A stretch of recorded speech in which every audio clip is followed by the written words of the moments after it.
Ito yung ating coins ngayon guys na may halagang 17,133 pesos guys. Tapusin ang video para malaman natin ang tungkol dito guys sa baryang ito guys ng Espanya. Ito guys ang 10 euro cents ng Espanya, ang first map na si King Juan Carlos Cervantes na mayroong taon 1999. Ginawa ito guys noong 1999 hanggang 2006. Ang value nito guys ay 10 euro cents. Sa Pilipinas guys ay nagkakalaga ito ng 6 pesos and 68 centavos. Ang currency naman ito guys ay euro. At ang composition nito guys ay Nordic gold. Mayroong 89% ang kanyang copper, 5% ang kanyang aluminum, at 5% ang kanyang zinc, at mayroong 1% na tin. May timbang ito guys na umabot lang ng 4.1 grams at ang kanyang diameter ay 19.75 mm at ang thickness naman ay 1.93 mm. At ito naman guys ang ating obverse, ang head of the Spanish writer Miguel de Cervantes, front facing a quill, and the 12 stars of Europe, of whom 4 are bound by band, at mayroong lettering na Espanya, Cervantes, IM, 1999. Ang translation ay Spain. Ang gumawa nito guys, ang engraver ay si Begonia Castellanos Garcia. At ito naman guys ang ating reverse, ang first map of Europe, symbolizing the gathering of the 15 nations of the European Union and the 12 stars, 6 above and 6 below map.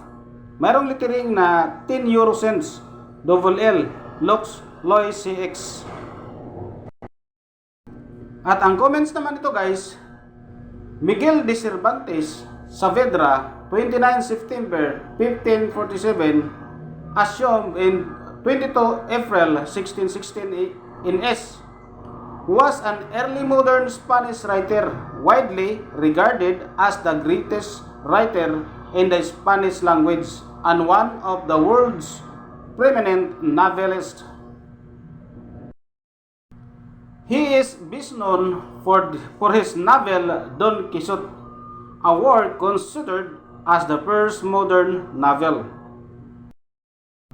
The novel has been labeled by many well-known authors as the best book of all time and the best and most central work in world literature.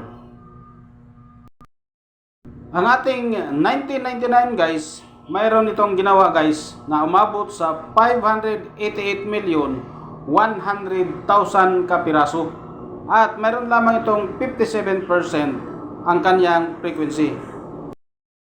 At dito guys sa ating source of information guys, mayroon itong price na about uncirculated 6 pesos and 70 centavos. Ang kanyang uncirculated condition ay nagkakalaga lamang ng 16 pesos. Dito lang yan guys sa ating innomista.com.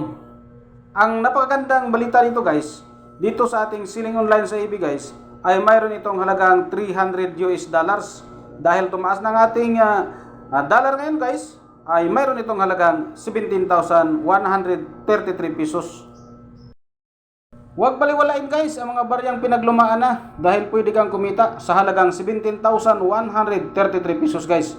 Dito lang yan guys sa ating selling online sa eBay. Maraming salamat guys sa panonood at God bless sa ating lahat.